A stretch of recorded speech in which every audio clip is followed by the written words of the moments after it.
Dear Simon and the I've done that one. Yeah. My confession dates back to the late 70s when I was a junior executive in a large aviation company, stationed on top of a hill in the windswept Lincolnshire wolds. The ratio of amorous men to available women was significantly disproportionate. Imagine our delight then when Nancy arrived. Nancy was a goddess. Bees around a honeypot would pale into insignificance to describe the response she received, and much to my shame, I was buzzing around with the rest. She was amazing. Imagine my elevation to stud muffin then when... What? Goodness me. When one 70s. evening... Was clearly, wasn't it? Just Stuff muffin. Is that all right? Right, carry on. We've said it now. Just before a Maybank holiday, she sat down beside me in the Naffy bar to inquire if I was going down for the barbecue at the nearby seaside resort on Bank Holiday Monday, and could she have a lift. Well, in those days, I had recently purchased my pride and joy, a cherry red 1959 Austin Healey Frog Eye Sprite. Oh, wow. You know those? Yeah. Oh, here we go. So, why did it make you react like that? Well, they're quite unusual, the frog-eyed Sprite.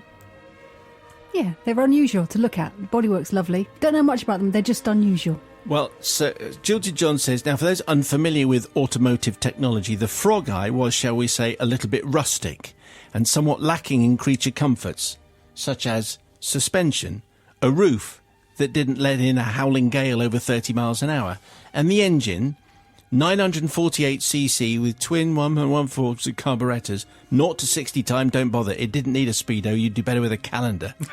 But Nancy was coming with me, yes. Prior to Monday morning, I washed and cleaned the chariot for my princess because I was in hello.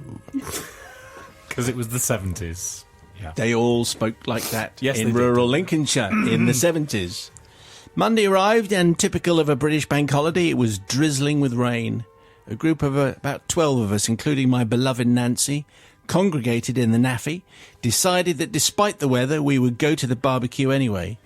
Walking to the car park, my so-called mate and work colleague, known as Slimy Stew, too handsome, let me tell you, for his own good, and he already had a girlfriend in Scunthorpe, put his arm around Nancy's shoulder and said, "Hey, sweetheart, on a day like this, a pretty girl like you doesn't want... This is a Lincolnshire, come on. Is it? I mean, it's a bit Terry Thomas. Pretty this. girl like you doesn't want to be travelling in a leaky old pram like John is. John is. My Ford Capri over there, the one with the beige vinyl roof, different times, you know, is much more tickety-boo, and the heater works. Come on, hop in with me," he said. Right. He'd been brought up in the war, in the RAF. Yes. Without batting an eyelid or even looking in my direction, the woman of my dreams turned to him and said, "Can I really?" Well, I won't dwell on the barbecue, apart from to say that with a spare seat in my car, I got saddled with giving a lift to Farting Frankie. Instead of Nancy the goddess, it was Farting Frankie. No further explanation needed. Well, I don't think we did. Not my ideal travelling companion, let me tell you that. Well, no one's. By the end of the day, it was obvious that the snake in the grass, Stu, had worked his charm, and despite my pathetic smiles in her direction, Nancy had eyes for no one else. To make matters worse, during the following week, I had to work with the prince of all smugness. And this smugness built to a crescendo, if that's indeed what smugness can do, by the following Friday, when an endless stream of innuendos, he was telling everyone who would listen that tonight is the night, you know. It is, it really is. He was taking Nancy for dinner at the local Little Chef. Yes. It was a classy... It clearly was. A classy date. Olympic breakfast. And planned on taking the long route home through the country lanes, you know. My Capri also has reclining seats, if you know what I mean. No, I don't. Don't want This to know. is, in essence, where my confession begins, because for anyone familiar with Ford Capris, or Fords in general, which I imagine, Bobby, you are, Some of them. The 1970s was not synonymous with the best of locksmith technology. If you could open a corned beef can with it, you could unlock a Ford. The 1970s was also a popular era of that wonderful commodity, the Kraft cheese slice. Now, I'm not sure if it was just coincidence or if the designers at Kraft back in 1949 had the foresight to deliberately design the cheese slice at the perfect dimensions to be slid into the demister vents. But boys, you did me proud. You can imagine that's exactly what they were trying to do. Let's not bother about bread or any Rivita or anything. Let's make sure that it goes into a Ford Capri demister vent. Following morning, I encountered a somewhat subdued stinky stew. How did it go last night? I inquired. Well, it didn't, he replied. For some reason, there's the most nauseating stench in the car. I tried... I've been watching The Crown. It's hard to... no, that's coming across. I tried opening the windows and turning the blower to get rid of it, but it just seemed to make it worse. Before we even got to the restaurant, Nancy had thrown up all over the dash. Oh, lovely. And the sheepskin seat covers, and she also threw up over me, don't you know? Oh, she dear. didn't want anything to eat, refused to travel another inch in the car, and instead insisted I pay for a taxi to bring her back home.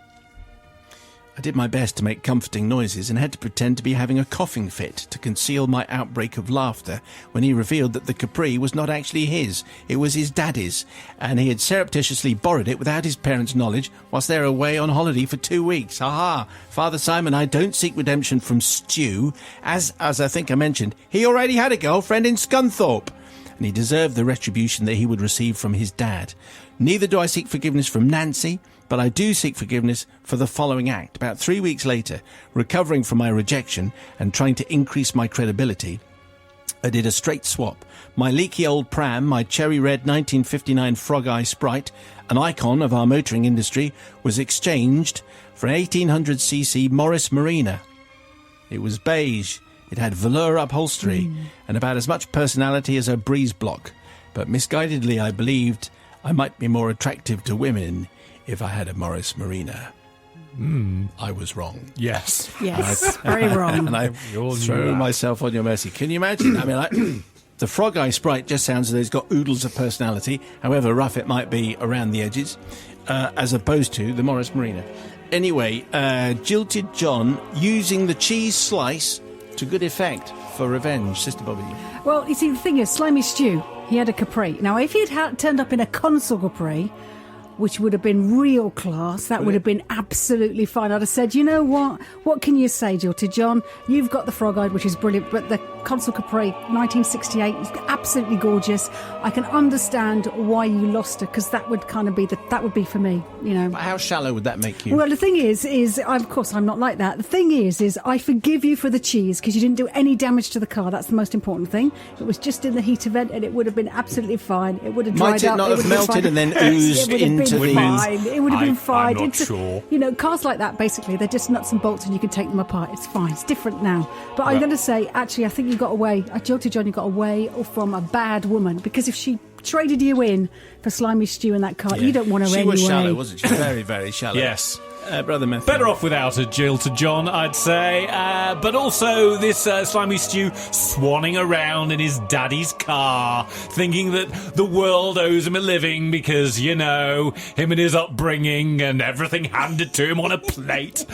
So I am going to forgive for some misguided class war reason, and also because I prefer the Bug-Eyed Sprite. I So, do wonder yes. whether actually one of the reasons why he sold the Bug-Eye is because of Farting Frankie, who has got off scot-free at the moment, but I think maybe Yes. it might have been more of Frankie's fault. Little unfair on Frankie. Can I just say it's a Frog-Eyed, not a Bug-Eyed. Is it? Simple. It's Frog-Eyed. Come in here got, with your got the name of the wrong car there. Technical Well car done. knowledge.